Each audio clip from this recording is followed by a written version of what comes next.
You are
What's up, everyone? Welcome to another edition of the Starlight Digest, a podcast bringing you light talk and digesting Star Wars topics over 1,000 years.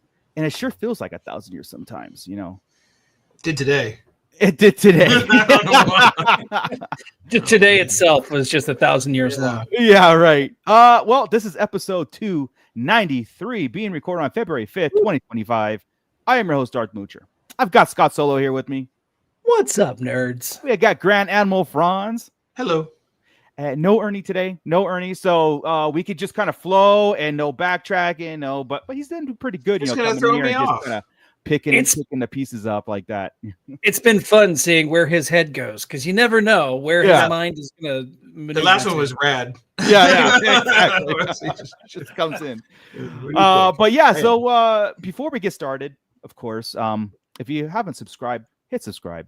Because you're going to like this episode. You might as well just preemptively like the episode and get it over with. Yeah, just get it over with. It's a click away, you know. We're not going to say.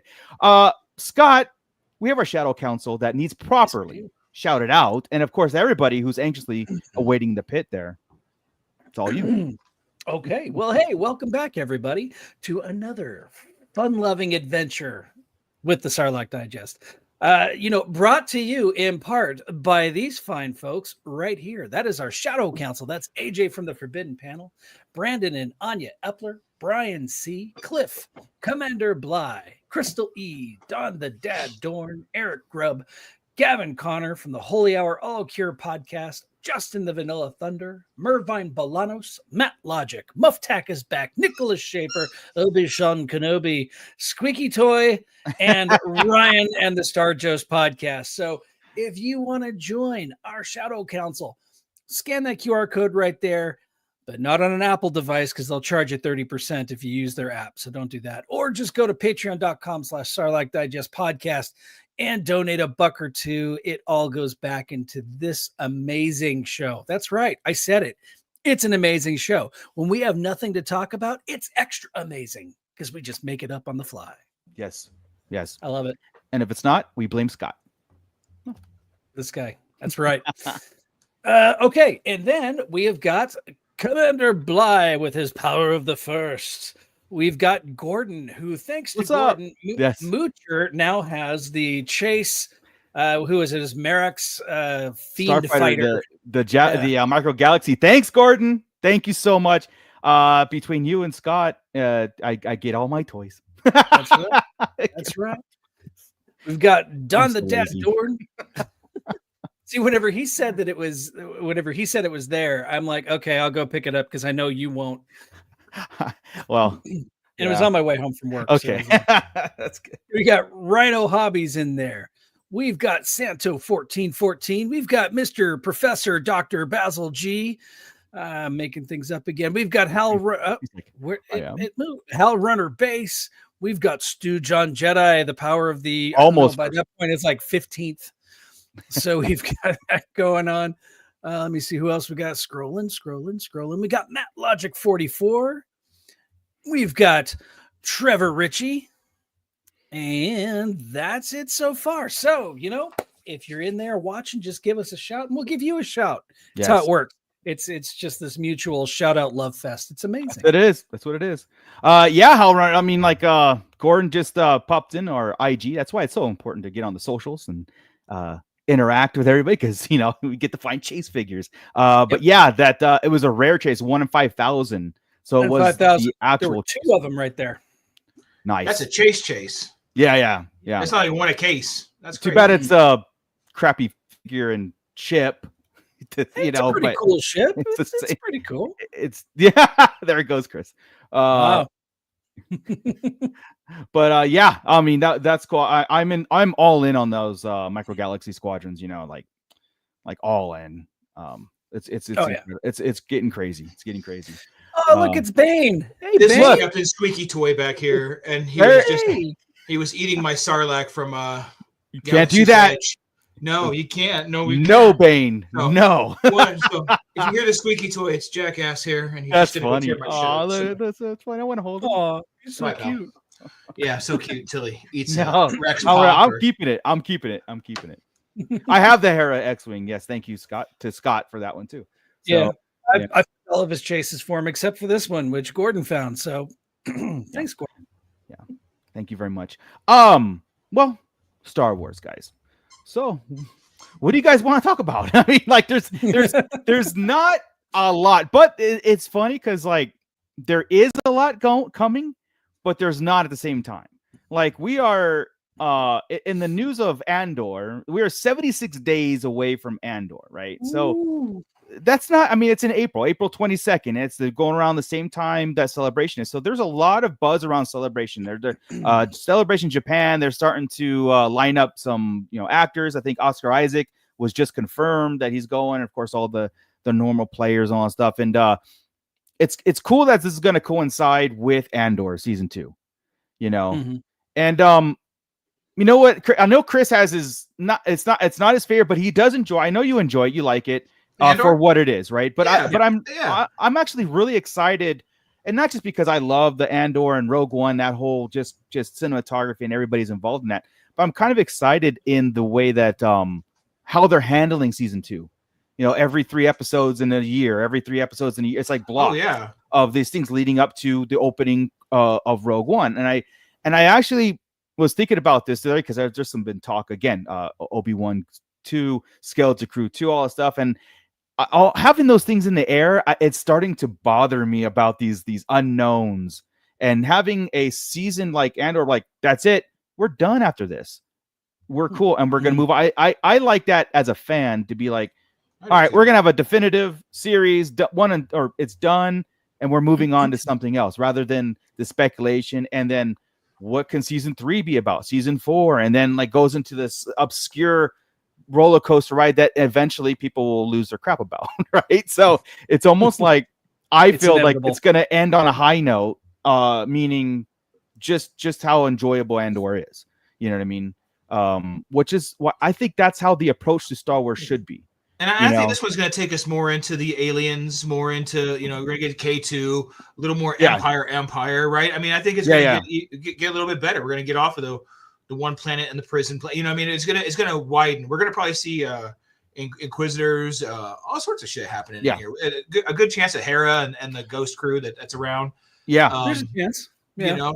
I mean, shit, in Andor, they're in there like 3 times, right? So it's all sorts of opportunity. Yeah, I agree. I think that it's so from what I heard originally, Andor, they had like 5 seasons kind of like scripted or ready to go, right? And then I think Lucas just said, look, we're just going to do this one, narrow it down to whatever, and they had to rewrite season 2 as just that's why they're doing these. I've kind of heard it was this since I've never heard that. I heard it was like this since day 1. Oh, really? Oh, yeah, I thought one Andor was season 1 was boom. Here's an intro to Andor. What's he about? Right. Why did we get here? And then the rest of it was like season 2 was catch me up. Fill in the blanks. That's how I took it. I just didn't hear that. Yeah, I thought. I mean, because I remember why they started doing these blocks where it's like you go in that time jump every so often. It was like blocks of story, and so I was like, okay, it takes away filler for sure. Takes away filler because they got to get to what they have to do, and and I was actually like sitting there going, okay, if the creators sitting around the table and they go, all right, if we have this limited time frame, then we're gonna push for an Emperor scene. Or we're going to push for a Vader scene, right? I mean, this is stuff that I think will really get the fandom fist pumping if they do, like what you said, heavy Imperial something. Even if it's a hologram of the Emperor coming up. And like I said, there's that scene between when Mon Mothma calls him out in Rebels. And the Emperor puts a death mark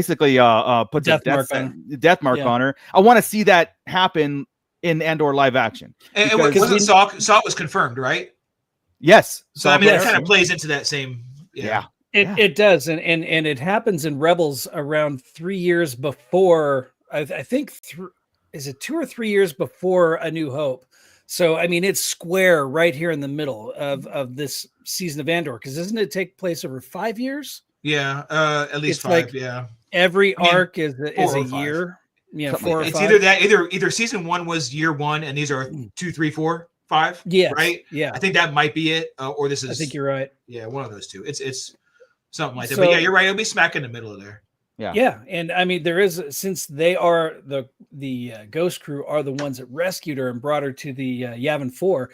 There's a real chance we could see it. Yeah. So, and Stu John says it was 2 years before the Battle of Yavin 2. Yeah.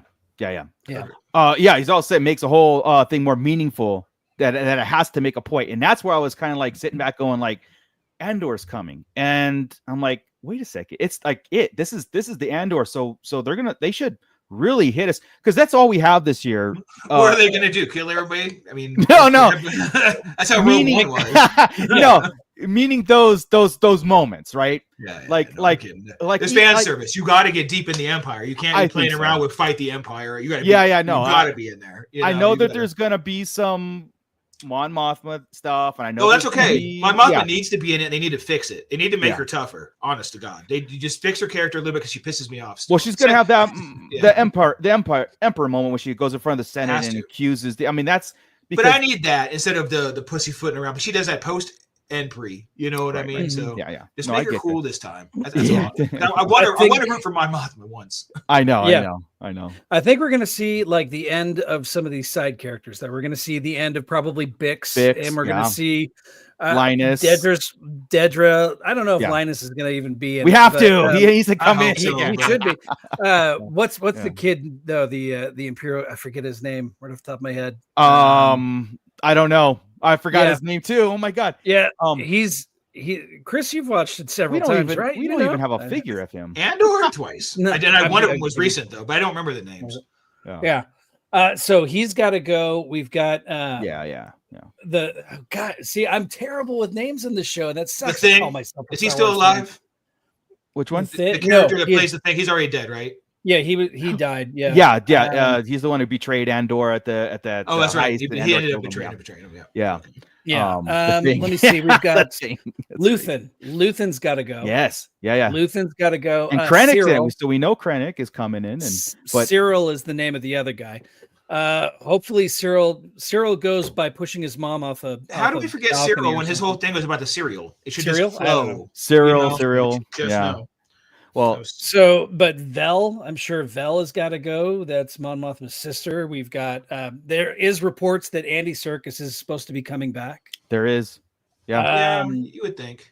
Yeah, we've got K2 now. I'm thinking, and I know I said this in last season whenever we were reviewing it, but I still hold on to the fact that I believe, I really do believe that B2, the droid, I think his memory chip is what's going to go into K2. I think he's going to reprogram K2 using B2's. Cool. Yeah, that's what I'm thinking. Yeah. Commander Bly, check. I know you're on East Coast, man. Get some rest. We'll see you in the replay, but thank you for being first, like always. And we'll see you, man. Mon Mothma, fix Mon Mothma. She's perfect. Hal Runner. You know, I've been listening to this show and me rant about Mon Mothma and how horrible she is, and she can't make a damn decision. Well, we ban her in the end. We ban Hal Runner at least once every show. So it's all good. I like Mon Mothma. I get her. I know, dude, because every book she's in, every show, every movie, everything, it's like, no, I can't help you. I can't help you. I can't. No. Yeah. And then somebody does it. She's all good for them. She got to root for him, so she gets to be the leader of the boss. Fuck that. She's also protecting her family too. I would take Leia in charge at 16 years old with Hondo as her number 2. Yeah. Holdo. Sorry, I meant Holdo for you. I said Hondo because I want to see Hondo still. But I take that too. Over I don't want Mothma. Hondo would be better. Nope. Fight Chris. Yeah. Oh no. Yeah. Oh, no. Fight you. Yeah. Fight off. Me? No, fight me. Read between the lines here, guys. It's getting nasty. Hey, Chris and I haven't had an argument on the show in a long time. I mean, that's like, you know. But there's gonna be the whole tie-ins and everything. But I think that the creators to this show are very savvy, and their ears are honed into that fact of like they're setting up the Rebel Alliance as something that needs to be formed still, and this is something that the Rebels cartoon went through, right? It was the pockets before they became the Alliance. It was just Rebel pockets, and so Andor did a great job setting that up, and I think we're going to get up to that point where Andor officially joins them.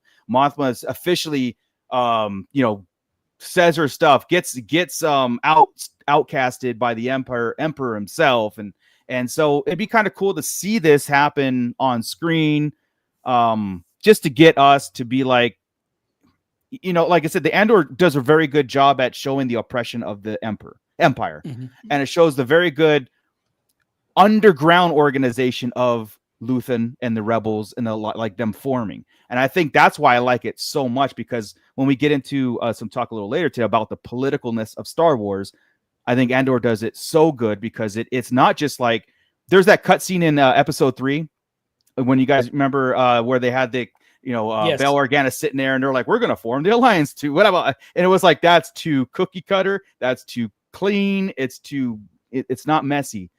Andor's a messy. Rogue One is messy, and I love that. I love the fact that it's not organized, and people are gonna die, and people are gonna. It's this messy thing to get to a New Hope alliance, right? So it's gonna be night and day difference between Skeleton Crew and what we've got. It's no fun adventure, but it shouldn't be a drop in quality, which is nice. No, or story or anything. This is going to should be 2 in a row big wins. I think so, which is nice. And how both Andor and Skeleton Crew could fit into the Star Wars universe and work, right? Yeah, completely. Right, without flinching. I have no without flinching, right? Like you could watch Skeleton Crew. That was a fun Goonies adventure, PG. And then you get to Andor, which is like, all right, a little more serious, because it gets into those politics of Star Wars and those background characters and the actual civil setting war going on. Right.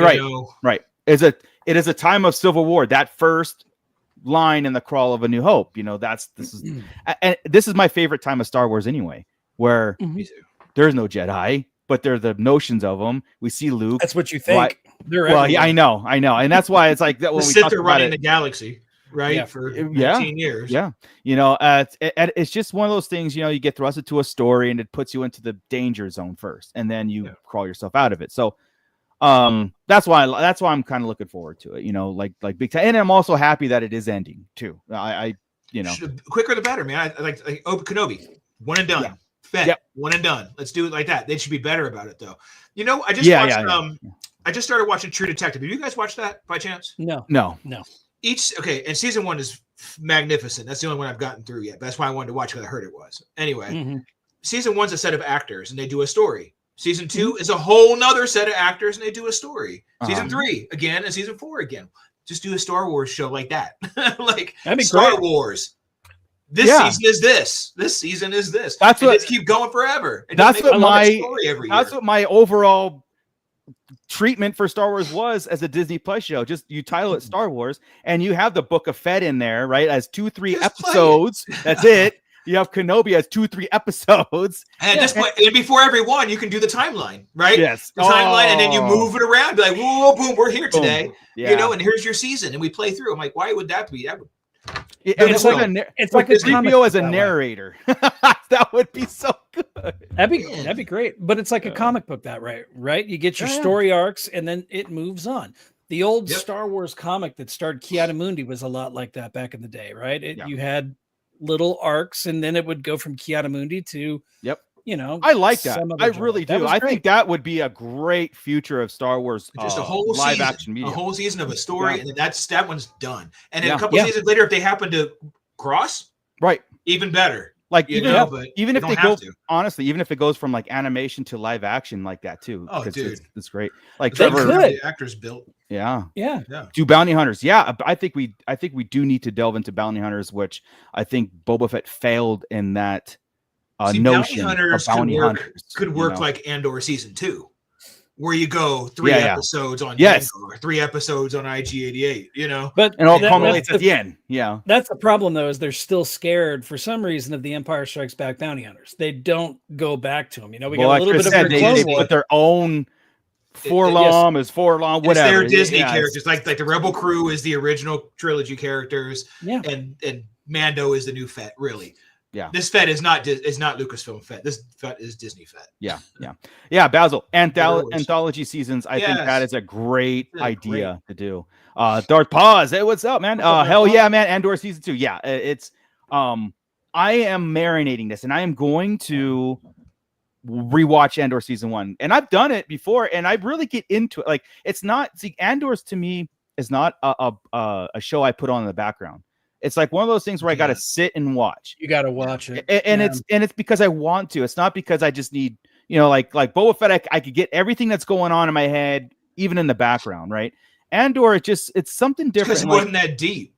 Really? And I think, and quite honestly, like we've done this whole report card thing about Disney Plus shows and everything the Disney Star Wars, and I think Rogue One is almost like, to me. And the more I watch it and the more time goes on, it's becoming this timeless Star Wars classic. Yeah, that holds up from like I'm putting it in with my 1 through 6 is Rogue One right in there as George Lucas's vision. And I think I think Andor is cheating its way into that in my way because it's associated with it. I'm just saying, I see it the same way. It's like I see a Catalyst, the book, as part of it. It's all this Rogue One story. I'm down. I think it fits too, 100%. Like you said, it fits Lucas's vision. It fits right into A New Hope. I have none of that. It's good stuff. I think everybody jerks it off a little bit much. That's all. I don't think Andor is. No, but for what it is, no, I would never say like if I had to choose one that would be on my desert island. No, of course not. I mean, that's not. but but I don't see it as it's funny because I don't see it as an individual like I do with Kenobi or Mandalorian and stuff. Oh, you just see it wrapped into Rogue One. Yeah. It's like it's right part of Yeah. Of course, Rogue One is more. It's better. I mean, it's better. Yeah. Of course, I was just gonna say I just watched that when I was sick, and I'm like, Rogue One is it holds up, man. It's so Imperial. That's why you're deeper in. I know we got ISB, but you're deeper Empire. Yeah. That's what we need in season 2. It's so good, dude. Death Star skeletons. Do we need Darth Vader though? Because Rogue One, because Andor's leading up to Rogue One, and right, Rogue One has those 2 moments in it where it's Darth Vader heavy, right? Yeah. And I feel like if we put Darth Vader in Andor season 2, it might lessen the impact of seeing Krennic come face to face with Darth Vader again. I say seeing Vader in the hallway. Oh, and I think Krennic is so familiar with Vader to me because he's familiar enough to show up at his house. Right, like type of thing. So I would think, depending on Krennic's level of involvement, if he's just a cameo in Andor season 2, no Vader. If Krennic is playing a major part through the whole thing, then I think he would have one at least conversation with Vader just for us to establish why he can go to his house and knock.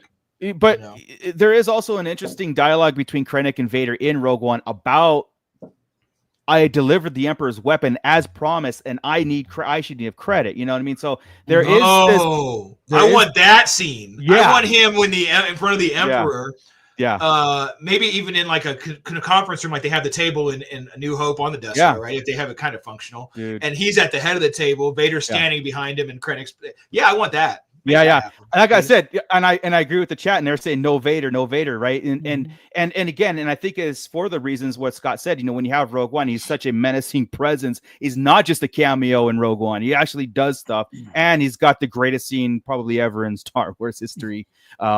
As his hallway scene, so have Krennic and then Vader. So it's like the Emperor's in there as the big authority figure for Krennic, but then it's like I'm going to go to Vader on Rogue One and be like, you saw what happened, right? So I need credit for this, and you're gonna tell him, correct? Like, or like the Emperor scares the shit out of him, so we need to kind of see, I think that would be a very cool cameo. Maybe it's a hologram transmission, and that's cool with me. What it should be is everybody's getting a way to escape. Yeah. And all of a sudden on a hologram in the front screen pops up Vader looking for the rebel spy. Yeah. And that's what needs to happen. And it looks like Star Tours. And that's they're like Star Tours. That'd be so like there's those little connections. Yeah, how right. Very light use of the Emperor. Yeah, exactly. Just like in the OT was very sparsely used and perfectly used. Yeah. And they need to okay, so we had the Emperor in a brief cameo in Obi-Wan, and it didn't look right. There was something about him. I think he was too well lit. There was too much light in his face. If you look at it was seriously, but it was an improper use. He didn't look menacing. He just, he had the voice, he had the presence, he was there, but it didn't look like the Emperor. It was too. So if we are going to use the Emperor, let's put him in the proper setting. Let's make him. This is the production team that would do that. Yeah. That would pay because again, I know it's not.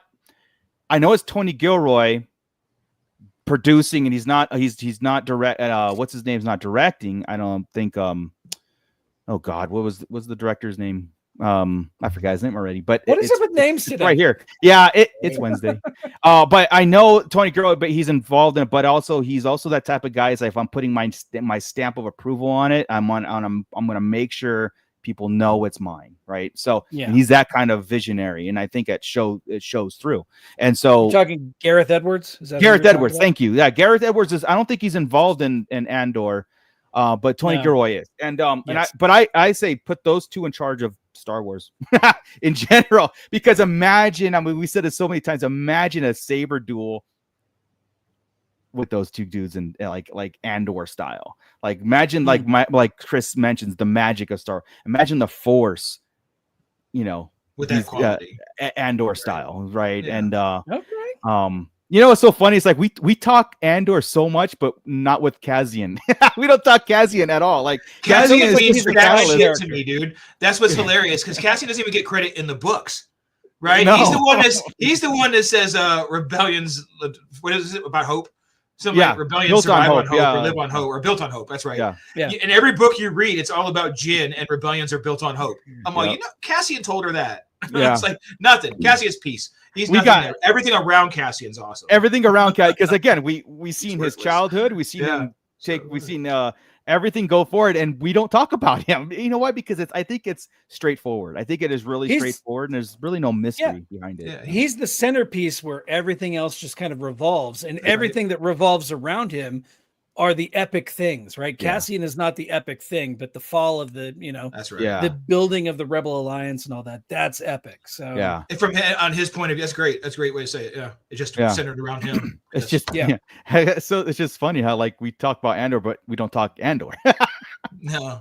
Oh shit. No, you're right. I'm talking like Andor's a planet or whatever. I don't even think about it. Yeah, right. Yeah, it's just I forget it's even his name. It is. Oh yeah. Do we have closure from him? At the very first episode, he's trying to find his sister. No, nothing about his sister yet.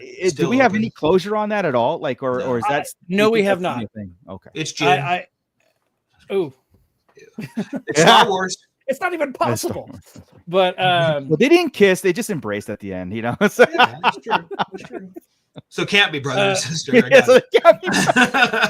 So no way. Plus, she's got a dad who built the Death Star super laser, so that doesn't really work. But never know. Do you think we will get closure to that? My money is on no. Really? I don't think we will. And I think it's too late. It's like people forgot about that kind of. It got to a point where in season 1, it didn't matter anymore. She wasn't part of the story. She wasn't. Yeah. She was there she was present in the first 2 episodes. And then after that, his life just kind of took off on a tangent. And if she does appear, it's going to be in a very unexpected way. But I like with the rebellion on Yavin would be the only thing I would think of. I think with the Empire, that'd be cooler. Possibly. That would be way cooler. No, man, you got to want that now. You got to give something. There's no reason to pull the thread in the first place and bring it up if they're not going to close it. That's true too. Again, that's why here's the story point. But that was the catalyst that sent him on this spiral, right? He killed those Imperial officers searching for his sister, and that took him into a completely different area. So that was just a catalyst. But they could have made that anything. They could have, but by making it his sister, it gave him a personal touch to it. Well, it could have been like John Wick. It could have been his dog. But it didn't have to be. His sister was like a really important thread. If you just said like that, they closed up was like she's dead, no big deal, all done. But since they left her open, you figure they'd have to close it because. Well, you know what? Like the first season, he was all hesitant. I don't want to join. I'm just here for myself, and I'm in my own trouble, and I got my own problems. And then his mom went and blew, her speech riled everybody up. And then I thought that was going to be like, all right, well, now there's a cause to fight for. But then another like major cat, like I said, for him to really hate the Empire and really go that way, you would think like that would be something where he's got nothing else left. Like that's they killed it. her. There's no or they were responsible, obviously, because they came to his planet, and maybe he finds out, you know what, nobody survived but himself, but him, and maybe it was just up in the air. So, Chris said, that was not reference, So one thing that they never really talked about was in the very first episode of Andor, right? The ship that crashed on his home planet was like it had the emblems on it from the Separatist Alliance. That's right. Yes. Right. But yet they kept saying the Imperials are coming. The Imperials are going to kill everybody on the planet. And the people that were in the ship, were they Separatists? Were they Imperials?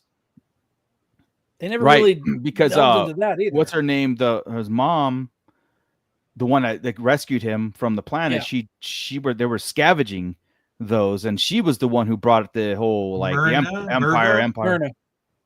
Myrna. Yeah. Myrna. Harry Potter's aunt. Yes. So she's the one like they're gonna come and kill everybody, and maybe it was just like the war came to his planet. There's no war unless you brought it, right? And there's maybe we'll get some flashbacks and some closure on that. In the long run, that doesn't matter. I just always thought it was kind of a cool aspect of it, right? Yeah, it's just a weird thing to pull, kind of like Kenobi's brother, though. We're never gonna get closure on that, right? So right. We know it's not Owen. Know that. Yep. But I mean, to bring that up in Kenobi, was although that made where sense he's from, because he brought that up because she came from somewhere else and she doesn't know her family. I get why, you know what I mean, but that was a weird thread too. Cool thread. Yeah. Well, they're saving that for Kenobi too, which I do believe it's going to happen. I do. Just give us the path animated. I you know what, Chris? I hope their heads are on the path. I really do. I keep saying this because our lore talk is we're on that trajectory of the path, and it may be just for them, for the writing team, it was just something like, look, these guys are taking it serious. We were just they're connecting the Bad Batch to Kenobi. Well, yeah, exactly. You used Asajj in one, and you mentioned Quinlan in the other. Yeah, and they're on up. I mean, it just come on. You know what I'm saying? They could be on like a whole. They're like, check these guys out. These assholes. They fell for it. We just try to give them. I really hope though. Some cool names. Yeah. So, well, Hal Runner says, how do you guys think they will handle K2 and Andor's meeting? Probably retcon the comic. I don't remember any. I mean, I've read the comics, but I already think they met. That he's probably K2 is probably the one who choke slammed him in the wall and that brought him to prison. That's probably that signature robot. I mean, I guarantee you that's him. That's K2. You know what I mean? That's the droid that he's going to fix. So there's so many of them. Yeah, but that particular one, he's going to find out that was the one who choke slammed me. I think he's going to have a red arm when we see him, and they'll change it later. Yeah, you didn't know. You probably don't recognize me because of my red arm. I told her to go to him. I didn't know that was K2. He had a red arm. Yeah, Stu John. Yeah, some things just get left unresolved. That's and I think if it was like this major, I mean, at the beginning of Andor's journey, it was this major motivation for seeking her out at that bar. It was, and then it kind of felt like he killed those two officers, and that everything spiraled out of control. Well, and Bernard talked to him about it later. Yeah. Basically told him to cut it. It's almost one of those things like, did we miss it? That the fact that he was the only one who made it out alive, but he didn't know that, but the creators told us this already, and maybe you're right. Maybe you're right, because when she was on the planet in the flashback, she made it clear that she had to take him because they were going to destroy. They're going to kill everybody. Yeah. So I guess, but Andor doesn't know that. Yeah, maybe he's just going off this. Yeah, let's play that. Let's go with that. Yeah. It's already resolved. He just exactly. What's up, Rhino Hobbies? Yeah, they're also cramming 4 years of time. But yeah, it's blocks, and that's cool. I think it's 3 or 4 episodes a year. 3 or 4 episodes a year, and it's going to lead right up to. Looks like 3 with. If it's 4 years, it should be 3, probably 12 episodes. It's gonna right up to Rogue One, which is gonna be great. I mean, I like the minute that he makes gonna land on. Yeah, so that allegedly. Guy he was meeting should have some sort of connection in the season 2 of why he's meeting that dude on that outpost. That makes me wonder then, since the big word was Bodhi Rook, is Bodhi Rook going to be in this? Are we going to see Bodhi Rook's defection from the Empire? Oh, are we going to see Galen Erso? Are we going to see all of these threads start to form? Right? Are we going to see all of the going back to the Acolyte there? Are we going to see all of these little threads pull? Yeah. I say yes. Who am I? Yeah, but yeah, we haven't heard about Galen's being in it or anything, but I mean that makes total sense, really. Yeah, absolutely. Again, we're talking 3 episodes a year. Yeah, it's going to be really that last block. I hope is where everybody. I think we're all. That's when we pay attention. Quite honestly, that's because that's where like Scott was saying. That's where we're going to make those connections. Oh. They mentioned Bodhi Rook. They mentioned Galen Erso. Maybe that's when, I forgot when you say Rebels takes place. About 2 years before A New Hope. So it would and be so Rogue One is the day before A New Hope, basically, or the day of. Yeah. So the Mon Mothma conflict is going to probably arise in the third set, second or third set, of time frame. Yeah. So just doing a little digging around here while we talk, there is, of course, internet chatter about from across the web, sources across the web about characters in Andor Season 2. Take it with a grain of salt, but we've got, of course, Andor, K2. There's talk of Bail Organa, Galen Erso, Saw Gerrera, Orson Krennic, of course. Even a mention of Tarkin, I don't think so. I do not think we would see Tarkin. Oh, I really thought we'd see Tarkin. I mean, why not? I don't. And here's why I say a lot of money. Well, no, here's why I say why not, because that lawsuit came up a few months ago, last year, whatever it was, about the Tarkin or Peter Cushing estate suing for the likenesses. Maybe like there's like, hey, you're doing it again, because word got to the family, hey, we're using the assets of Peter Cushing again. Yeah, I see it. Not after the lawsuit. That was never settled, though. It was something that they were doing and pursuing.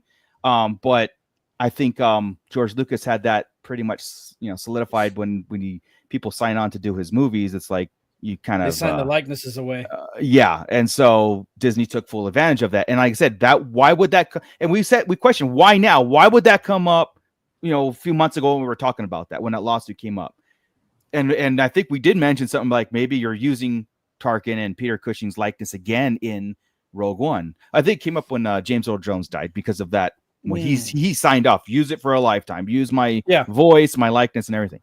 The technology is here right now. The technology is here to do it. Yeah. Cushing, so and I was like, why wasn't that lawsuit brought up when Rogue One was there? Nobody heard anything about it. But again, it would take, if you bring in Tarkin, that lessens the impact of seeing him on screen in Rogue One. I don't think it's necessary. I don't think so. We've already seen it. So did Vader's hallway scene lessen the entrance of Vader in A New Hope? I mean, not to us. No, that's what I mean. You're right. You're right. I mean. It's just a whole different deal. Yeah, you're right. I don't know if we're going to see, are we going to be on the Death Star? Are we going to see a shout out? Like I said, I like background mentions too, like a Tarkin or like a hologram or whatever. There's no more chance for us to see the main empire, the triarchy, even Vader, Tarkin, Emperor in a room together. You know what I mean? Yep. Could you imagine if we saw Tarkin and the Emperor in the same room together? That's what I'm saying. That's never happened. When Krennic comes in to that conference room, I'm saying, let's have the think tank there. Let's have all the people that are usually there. Shit, you can have the blue dude in there at this point, right? Everybody could be in there when Krennic comes in talking. You dumbass. My other blue. Thrawn could be not that blue guy. No. We need Masamita. Is he dead by now? I think he is. Yeah. Oh my god. No. Actually, no. Masamita is into the New Republic. That's right. You're right, he is. Oh, there you go. He makes it through everything. So blue guy's gone. He's not around. Oh no, Thrawn's all right. In the first two seasons, he'll be okay. Yeah. He doesn't go off until the very end of Rebels. Yeah. We all know that Chris means orange frita. Yeah, right. Let's go. Yeah. And then they'll make a skinnier Thrawn because he's not lost in space, like you guys say. Since he's out there, he just gained weight, can't work out. He'll be nice and fit in Andor. Maybe the local wildlife is high in calories, high fat content. Right? Is this where we ban Hal Runner? Yeah, this is it. This is the moment. He always has that moment. You know, you think I'm a line crosser? No. You know. Christ, man. If they ever do that, I'll. That's it. No more Star Wars. I mean, I'd watch it, but then I'd be like, "Hell no, I would never watch it. I would never." See what they did. Why? I would want to see what they did. That's sad. No, just because remember how we talked about the fact that the Acolytes numbers were really high because of hate watch, repeated hate watching. It's different. I don't give a shit. I would hate watch it, and I'd be like, okay, I'll never go back to it again. But I would hate watch it, and I'd probably hate watch it a few times to take notes and bitch about it for decades. Why even give? We'd finally get all our high numbers just because we're hate watching it and bitching about it. Then we turn the corner, and then we're viral. We take over. Then we are. Yeah. Oh, man, we gotta maybe it's a multiverse, so I'll just chalk it up to a multiverse Star Wars. I really hate you right now. Fight you big time. Fight you sideways. Fight you with a capital F. Whoa. Fight you man. Wrote in on. Oh, sorry, Bane. Star Wars: A Newer Hope. Yeah. And in 40 more years, the newest. But they already remade Star Wars. They already made A New Hope. It's called Force Awakens. You're right. Yeah. Well, and kind of honestly, and I keep saying it, kind of Rebels. Yeah. That's the Disney version. Well, what's the first thing I told you, Chris, when we walked out of Force Awakens? The first thing I said, "Oh, it's A New Hope." that was a remake. Oh, that was I was like, and you weren't as amused with it as I was. I wasn't. I was not amused. I was going like, I was sick last week and I watched Attack of the Clones, Revenge, Empire. Okay, I started with Empire. Then I went to prequels. And then I went to Force Awakens. And then I went to Rogue One. That's how I rolled my day. Jesus. I couldn't watch hardly any of them. Yeah, you get whiplash from that timeline, man. I put on Empire. We're at that time for we could just roll with that. We'll pick and choose a movie. But I put on Empire, and it's so funny because like I at the end of it, I just go, it shouldn't be that good. It's so good. Like it's a perfect movie from beginning to end. The beats, the dialogue. Are you talking Attack of the Clones? No, no, Empire. So, yeah, that's one too. Yeah, and I just was like, I walked away in the real world, Chris. Come back to it. Yeah. No, you're right, dude. Empire. I mean, it's just no matter when I put it on, it doesn't matter what age, what anything it's been. Empire is like my safety blanket, right? It's my Linus blanket. Yeah, Gordon. It's also funny. Like it's good for like when COVID. I think I watched the trilogy several times, but also if it's ever on TV, I don't know why I feel compelled to watch it because it's like, hey, the universe is telling me something. And if I'm at a hotel or something, it's always on. It's always on, dude. It's on, and I have to watch it. If I'm at a hotel, I will watch it, commercials and all. If it's on my TV and there are commercials playing, I'll just turn on my. I don't know what it is, man. I've got the despecialized editions on a flash drive that are permanently attached to my TV. I just turn that on and I can watch the original. I don't know, but I don't know why it's like a support thing. It's like oh, my shit's on. I gotta watch it. You know what I mean? It's I gotta support it, and I think that, and it's like I gotta watch it, commercials and all, and it's still good. It's still good. Rhino Hobbies is currently watching the Clone Wars in chronological order. So am I, and it makes a whole hell of a lot more sense now. So. Right on, buddy. Me too. Nice. I don't. It's so those. I don't know if I'll ever. I can't say never. Right. You mean rewatch the whole damn thing? It'd be like one of those things where I really have to dedicate.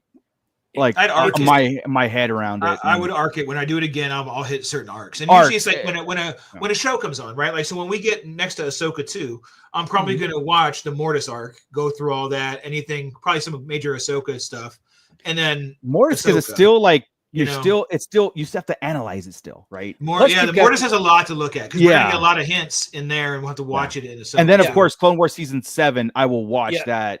All the time. And the Yoda arc where he discovers how to, the midichlorians and he goes to the end of the universe or wherever it is. The Lost Missions. That's the Lost Missions, shit, right? Yeah, that was great. Dude, and R2's with him. Yeah. Right? I mean, god damn. I told you that like the whole thing about our anthology idea for this thing should be narrated by the droids, and it should have the voice the just the intro, just like in Clone Wars, what's his name that does the narration at the beginning. Yeah. They say it's not Yularen. They say it's not. But it's his voice. But it's his voice. Like him. Yeah. It's the same actor. But it should be 3PO, So it should. Well, I don't know. 3PO's voice doesn't really, attack in the Outer Rim. He's a horrible storyteller. I think that's the point. That would be the Ewok stuff, Yeah. Mooch, whenever you do watch it again, though, the Clone Wars, you need to watch it in chronological order because it makes so much more sense. Yeah. It's like you care why it is that Heavy gets killed the way he's killed. You care about Fives, you care about all these other characters. And they do think it's like Cad Bane attacks the Jedi Temple a couple of different times during I think twice. And they aired the second one first, and the first attack on the Jedi Temple second. So it's like, what is? Yeah. I mean, like I said, Clone Wars is one of those things where you can dissect it and repiece it together into this the thing. Like you could like Chris, you could do arcs, you could do chronological. It might maybe feel a little bit more connected to clones. I don't know. Yeah. I like the Fives arc. Please hit that last Hellrunner base. Hellrunner or Anakin retelling these stories from the world between worlds. I don't care about the Anakin part, right? But that's how you use the world between worlds. Yeah. It could be Anakin or whomever walking through the world between worlds like we see Ezra, and kind of hitting each show as you go, not interfering in them, but talking about the time. That's what I that's cool as hell. Like to me, when when Yoda talks, or when Obi-Wan talks about ripples in the Force, right? When Rey touched the saber in Force Awakens. Again, there are certain aspects of the sequels that I will like. That is really cool and a cool concept. Like when Rey touched the saber and she felt like this connection, like the Force awakened in her. And and she felt all the major events that happened, because look at the flashback. It started on Bespin, and it went through all these things, right? And that's where I thought the World Between Worlds was. It was just a collection of echoes to the Force that you could probably tap into and relive it, but not manipulate it, right? That was that was like where I still think that's what it is. You know what I mean? I still do. And you know. You think Ezra was an aberration in it then, that he was actually able to pull Ahsoka out of that moment when she was about to die? That's where it gets fuzzy. That's where it throws probably everything something off. to do with his Force, his abilities, and his emotion at that moment. I'm sure something happened. They could explain that away. I think it's silly that he was able to go in, but they did say whoever has control of it can kind of control everything. Hence, the Emperor went in. So right, but the Emperor was able to send his Force blue flame through it, but not actually able to get into it himself. That was It's a very interesting, odd arc. It's beautiful. It's the sound in that. If you wear headphones when you're watching the World Between Worlds arc, it's incredible. The voices you hear and all that. It's interesting as hell. This is when I love when Clone Wars was at, or Rebels was at its best too, is when it had these spiritual moments, right? When Kanan came back as the dog, right? The Doom. The Doom. Yeah. Well, when Kanan realized losing his sight didn't hurt him, and he still fought Maul. I mean, those is what makes. Those are those mystical, magical things about Star Wars, and I thought World Between Worlds, like those episodes were fantastic, right? Yeah, I get goosebumps thinking about it. Yeah, you know, and Mortis arc, same thing. Those are those key moments of like, this is not just a samurai, you know, wolf and pup stories. It goes way beyond this. That's why it gets very technical, you know. But yeah, people are saying like the Watcher from What If, you know, the telling of the story and see like the not the What If part. Just no. Yeah, like we go into like we see this ripple in the Force, but this had impact and changed things, you know. You just used it wills. Right. The wills. Of there you go. Yeah, I said that. Which I always thought that's kind of what in that the Lost series, right? When Yoda went out there and he met the creatures at the end of time or whatever. I thought those were the wills. That would have been so cool having that tied in. Did we decide they weren't? I don't know what the hell they were, other than manifestations of the Force. Right? Yeah, I kind of had it in my head too that they were the wills, and I don't think I've taken it out of my head canon yet. I don't think it's been disproved. Same way. The only wills we have are the ones in the books, the certain point of views, right? Which are fun, but the best part of those books at this point. Yeah, the last two for sure. The first one was solid. Yeah, tried too hard. Yeah, I wonder if they implement that now as like something of the telling of the stories of the Star Wars saga, if you will. If that would still, if they can really put that in perspective to us, and would the fandom accept that? Or us old farts would, because I wanted that to be like the end of the sequels, right? That, you know, and it still can. It still. I think that would be I think that'd be the most awesome, least stressful way for everybody to do it. Right? We're just getting a new Star Wars season this year. We don't wonder what's going to be. Yeah, because you know, I mean, what did Hu Yang say to Ahsoka, right? A long time ago in a galaxy far, far away. What's the first things that we saw as Star Wars ever? A long time ago in a galaxy far, but somebody's telling us these stories. Yeah. You know what I mean? And that's where I liked it. Like that's where it'd have been very cool, very Hu Yang can tell the stories. Now that you said that, that'd be amazing. Hu Yang, yeah. David Tennant, give him a series. I'm ready. Let's have a Hu Yang series, and that's a win too. So, Hell Runners in front of a fireplace.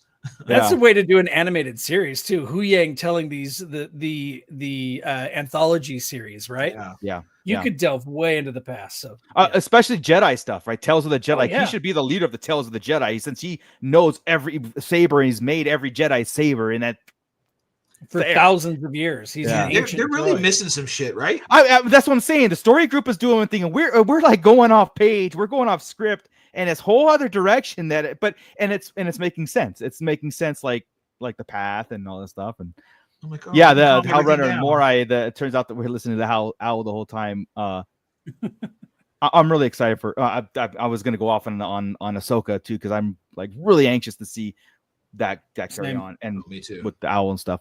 But yeah, I mean, it's one of those things like Does it? It makes me kind of nervous that there are. I mean, it makes me nervous that we're having a conversation and we're not seeing it come to life because obviously the story group is not having the same conversation. I was just gonna say they're not having a conversation. Yeah, what are they doing? They're not. They're talking about like, well, we got to make this thing and we got to bring Rey back. Why? No one's asking for it. Well, that's why we're bringing Rey back. You know what I mean? Like, I don't know a lot of demand for this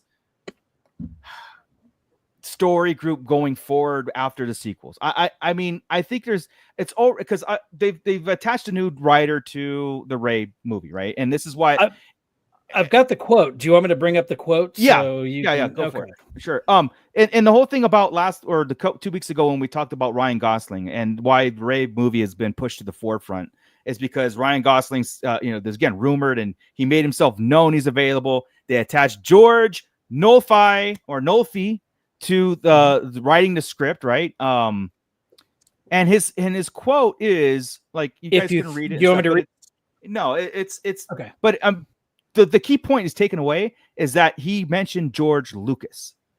Okay, so and this whole quote is that he's in tune with what George Lucas put in as far as political Star Wars into the background of Star Wars, not made it the whole idea of Star Wars. Like, we're not going to make a story about the politics in Star Wars.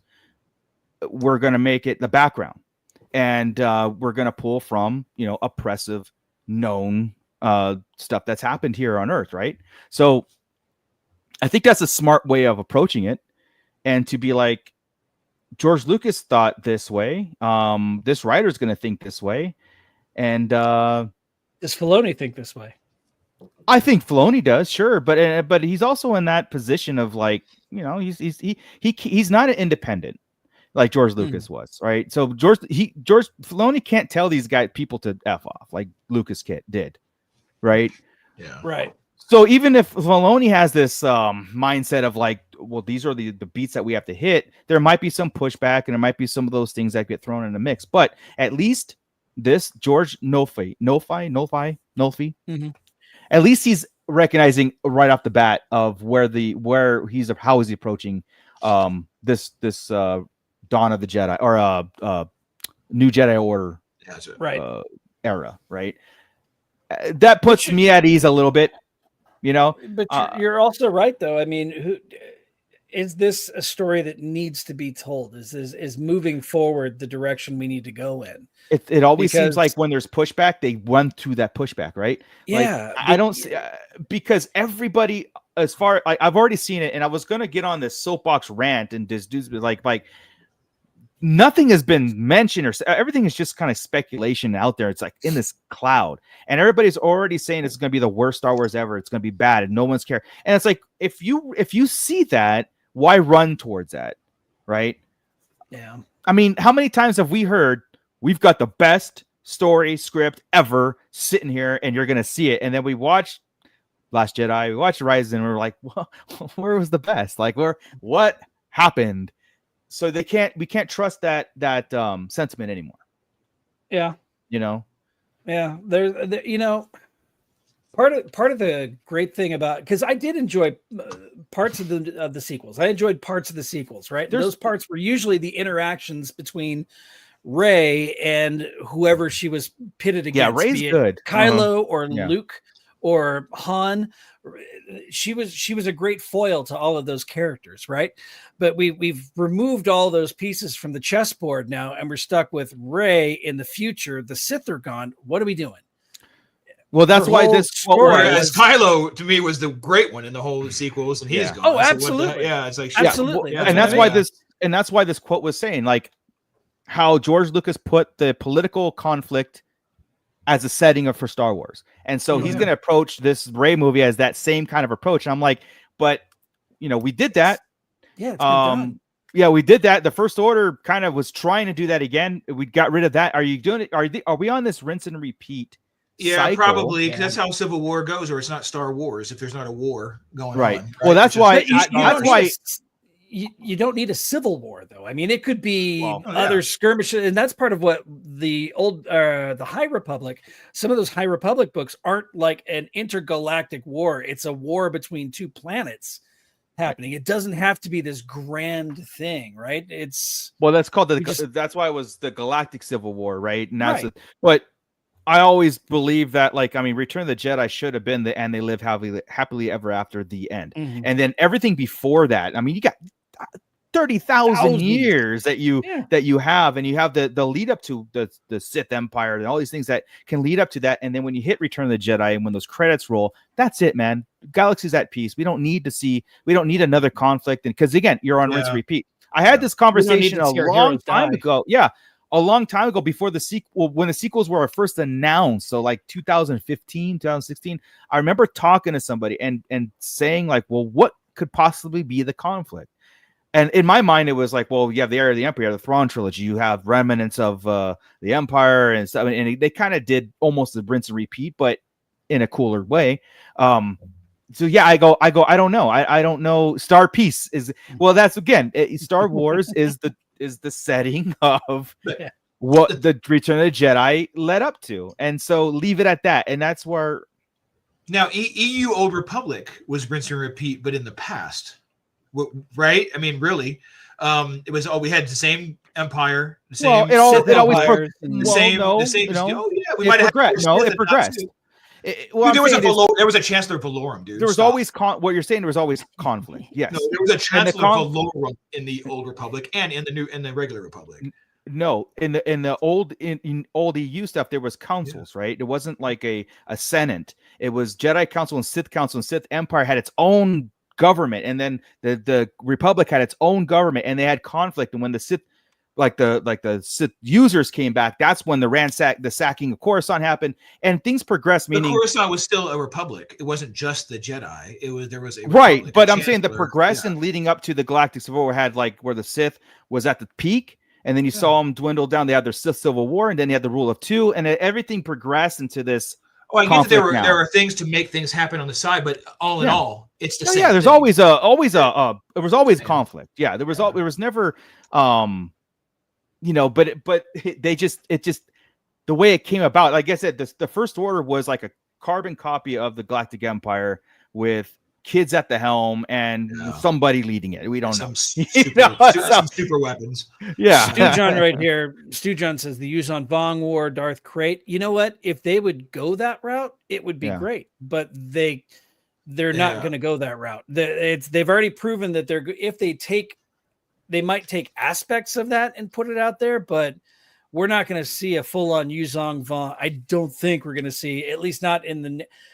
Actually, the Yuuzhan Vong, didn't they replaced them with the Grisk. The Grisk. There you go. I just written it down so I didn't lose a point. Did you? There you go. But I mean, Darth Krayt, the whole thing with Darth Krayt, he's going up against Cade Skywalker. I mean, unless Cade Skywalker is the child of Rey, there's no Skywalker lineage anymore, right?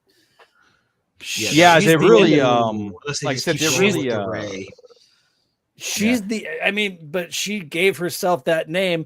If there's any further Skywalkers, it's going to be from her. It's from Palpatine. The Anakin's bloodline is dead. Somehow there's more Palpatine clones. That's what I'm saying. Now Palpatine's bloodline lives. That's what goes. I mean, yeah. Then you make a Cade Skywalker, and then you go with it, right? His grandfather's blood is coming through. I'm okay. I'm kind of okay with this. I mean, you could make the leap. You could make the leap of like Palpatine he created Anakin, therefore Anakin really has Palpatine blood, and or midichlorian. No, not about the Skywalker anymore. I'm like, this Skywalker is really a Palpatine. I don't care what she calls herself. Her kid is a Palpatine, and her kid is going to go ape shit. Oh yeah, and I think that would be cool. Yeah, that you go that route, which they won't. Then I'm in. If they went real EU stuff, like the Emperor itself is never dead. He goes into it's almost like an essence, and he rebuilds his strength, like Voldemort, right? So, totally down with it.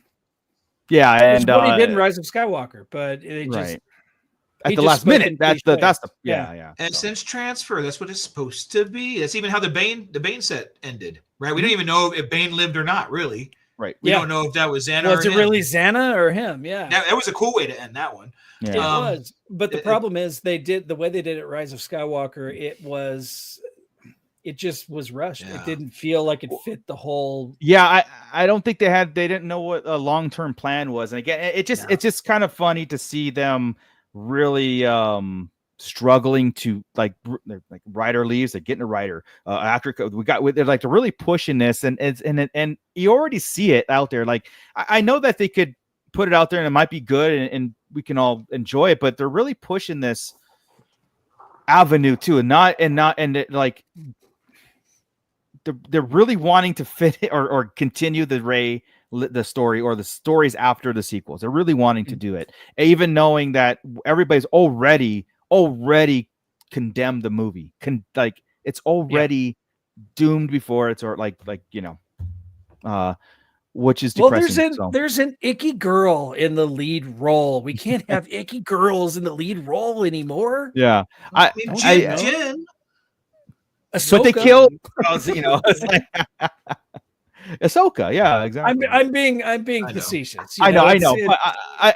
But I don't know if, like I said, I just don't know if there's a story there unless you're repeating the story. You know what I mean? And I think that's where, I don't know. We'll see. We're not in control of this, so neither are they half the time. We have to see. It's I will see it though. I will watch that. I will not watch a New Hope remake. If they really came out and said, I won't do. But I will watch the Rey move, the New Jedi Order movies or what. I will watch it, of course. So I like playing. Like I said, I like playing in the sandbox. So if it's new, cool. Let's see where they go with it. Right.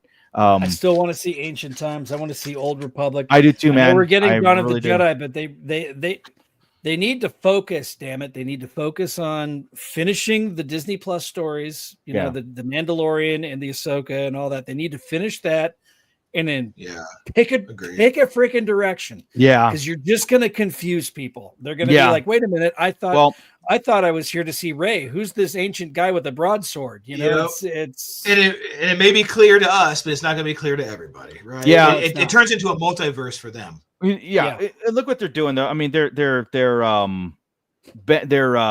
cowering to the direction of like they went full steam with Disney Plus. Okay, Disney Plus is not getting the viewership that they want to maintain it or whatever it is. All right, so now we're going to go back to the theaters. The whole 2026, Star Wars is returning to theaters. Now, what are they doing? Okay, Mando Grogu movie. That came out of the blue. The Dawn of Jedi has been pushed. Thing. I don't care what they say, that's what I'm saying. Like they're like so they're going, all right, we're going to do 2-3 movies a year of Star Wars and really water it down. And I don't know. Yep. Real quick, you glossed over that Grisk Yuuzhan Vong thing, and it's been kind of in my craw for a while because it's like we've left that hanging. Yes. And like there's nothing going to happen in there because there's no room for it to happen. They left They left the books go. Because even the Grisk, the second set, they were dealing with the Grisk, right? First, the one that's closer to A New Hope, the ones that are taking place during Rebels. There's no time for him to go back and deal with this at all. So it has to happen in our main timeline somewhere, and we haven't heard word one about it, unless that's kind of where Ahsoka 2 is going to lead us into this bigger threat.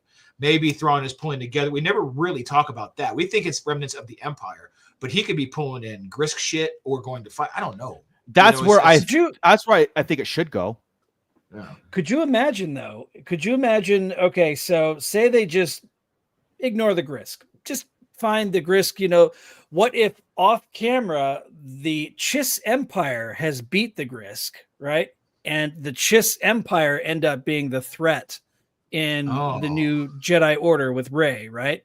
What if there's an invasion instead of being from the Yuuzhan Vong or the Grisk? What if it's the fucking Chiss that comes out and they with their strategery? What if they come out with their strategery and start whooping ass over the New Republic, right? That would be super cool. I mean, because you got a full on navy out there that could invade.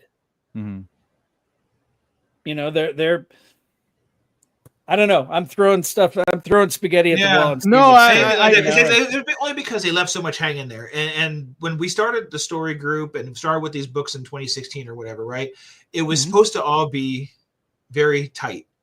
And when you have threads like that are major galactic threads, I mean, you might be in the unknown regions, right? But you can't let it sit for 30 years. There's a problem that Thrawn was dealing with, so it's a problem. it's not a problem that's going to sit for 30 years if he was dealing with it. Yeah.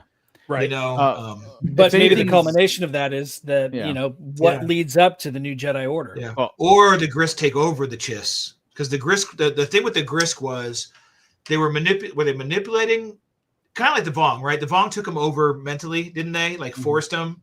The Grisk are similar. They go in and invade them like that, politically type of thing, if I recall. It's, man, I gotta have to redo that. I don't remember. But that's how they do it, is they go in and get inside. Well, so if they go in there and take the Chiss.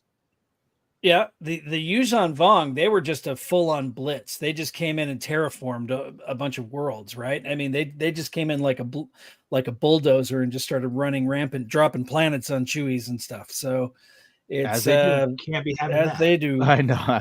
All I know is that whatever we think, the opposite's going to happen. So, exactly. So maybe we start everything's gonna suck from now on. Exactly, because then. Right, because the opposite will happen. Reverse psychology. Exactly. Yeah. That's what the story group's all. Oh, damn it, they caught on. All right, that's now we got the name of this episode. The name of this episode should be Star Wars is dead, Andor, and Long Live Andor or something. Yeah, I don't know. Andor can't even save it. Andor too late. Andor too late. There we go. That'll get clicks. Yeah. I don't know. But hey, it's got us talking, so that's cool, right? It does. But yeah, it's interesting that there's death and destruction ahead, full steam ahead. I don't care what the internet says. Like, everybody's like, wait a second, you have an out here. You can say no. You can say taking the Titanic right to the iceberg. Yeah, taking the Titanic. The iceberg is the fandom, and it's like you're taking Star Wars right. Like you have time to steer it away. You don't have to kill us all. Yeah, unless they, like I said, unless they feel. But again, we've seen what they feel would be worked, and everybody's like, no. Unless they feel this is a great, like you said, something brand new that they, a 10-year generational Star Wars or something, and I don't know. Yeah, don't know, but all I know is that we have to wait and see. 76 days to Andor. Cool. We got our Andor talk in. Now we're gonna try to do a rewatch soon, I'm sure. Or just to kind of get refreshed on it. I know that I promise you we're not going to talk about Andor every day, every week until Andor 2 comes out, but we'll mention some things. But yeah, usually just whenever news pops up. But there's 76 days to that. But you know what? There's only 2 days to. Yes, I do. Yay! Podcast day. Oh, is it Friday? This Friday is February 7th, the Star Wars Podcast Day, which a bunch of podcasts get together and they do a special episode for Podcast Day, which is the anniversary of Jedi Talk, which is the very, very, very first Star Wars podcast to come out. And so a group of podcasters got together, said every year we're going to do this thing. We're going to get everybody together and we're going to do it. And Sarlacc Digest, of course, this is going to be our 3rd or 4th year participating in. 4th at least, if it wasn't all 5. Did we miss one? It might have been all 5. Might have missed the second one. I mean, if we missed one, it was the second. Yeah. But, so look forward to a special episode that we are going to record, and it'll be out this Friday. View at your leisure. It's not going to be live. It's going to be pre-recorded, but our comment section, we probably will do a premiere, so there will be a chat. So it'll be fun, and we do have something in mind. I'm not going to spoil what we're going to talk about, but we have something in mind that's going to go into the whole Star Wars podcasting and celebrate that. So we are honored to be a part of that again, and actually to be asked to be a part of it too. They approach us with it, and they were like, "Yeah, of course. We're there." And so, and I think there's like 200 podcasts that are participating. It's a lot to choose from. There's a lot to choose from, and everybody has their special day. So it's February 7th, this Friday. You're going to see an influx of Star Wars podcasts on YouTube, iTunes, wherever you get everything, and we will be a part of that. So I want to see all those stats on every single podcast on that day, and let's see who takes them. Let's see if folks can take them. That's right. The most watched Star Wars podcast 5 episode. That's right. So if you see a Star Wars Podcast Day 5 on February 7th, give them a like, give them a subscribe, and of course, I know you've already subscribed and liked here. Just do it again. No, you don't have to unsubscribe. No, that throws us way off. It throws the algorithm off. I don't want that. It's like it, damn it. Yeah, that's right. Comment. Right. Say you love us. Yeah. But with that, I think we're done for this week. You know, we will gather all the news and rumors and theories for next week, and we'll hit this again. We'll get into some deep, soapbox talk. We'll get into some news as Celebration gets closer. I think maybe this weekend we'll see an Andor 2 trailer on the Super Bowl. I don't know. There is a Tron 3 trailer though, guaranteed, and so I can't wait to see that. So maybe a Disney Plus advertisement. We'll see. I know that we'll do. I'm gonna tell you now. Got me excited, except for the whole Jared Leto aspect of it. How many times have we said the trailer's going to come on the Super Bowl? We all every single year. Okay, just making sure we all remember that. Every single. Okay, it wasn't just me. No. It's just par for the course. Every year they do not pay it. No, they do nothing. So, but anyway, everybody, thank you so much. Tashi Station Emporium. Yeah, you got 10% off. Guys. Yeah, 10% off your entire order if you use the code Starlight Digest Podcast when checking out all your figure stands needs. Monday we will be back with another toy chest. Hey, just let you know about your stands. My dog did chew up Fett's foot, but the stand was intact, unbreakable. I was gonna say it's okay. It's not toxic because I use the biodegradable. It's the PLA plastic, so it's not toxic. So he's good. it's made out of sugar cane and corn. It didn't matter anyway. Yeah, that's awesome. Durability. Darth Bane couldn't even destroy it. So. Nope. Hell Runner, there was a toy chest last week. It was a good one. We really went deep into past Monday. Yes, there was episode 22. I think it was. Yeah, it's there. Not this past Monday, but the Monday before. I'm pretty sure he was there. I think I banned him twice. I Probably. think I don't remember. It gets whenever you have to ban somebody from a show every week, it just kind of gets a little bit redundant. Yeah, I can't remember. You forget to unblock. Well, I have a soft spot. I keep reinviting. I keep unblocking them after every on Thursdays. I'm like, now it's my thing. Is he out of timeout yet? Yeah, my to-do list is get up in the morning, put this on audio, unban Hell Runner. and then redo A New Hope. Get out. And wait a second. The last off, as we stand right now at the last off, we've got Hell Runner Base he has won once, and Gordon has won the second last off. Yeah. So get your last comments in and see where it takes, so we can keep a tally on there. And Bly is not here, so Bly is out of the running today. So it could be it's anybody's game. It's not stacked. This is not stacked. And we do this, and I got to tell you, we do this because the more people that hit last and the more people who play, it helps our algorithm. And the more messages show up, the more people see the Sarlacc Digest. So there's a theory behind it. Who's going to be medium? Who's going to be the middle? Well, again, everybody, thank you so much. We'll see you next week. We will see you this Friday for Star Wars Podcast Day. Tune in, like and subscribe, do all that good stuff. And I think we are done. Thank you guys. With that, Scott. Keep it nerdy, everybody. Bye-bye. I will play outro. Where's the off button? This is Grand Admiral Thrawn. You are listening to the Sarlacc Digest. What a fascinating play on words.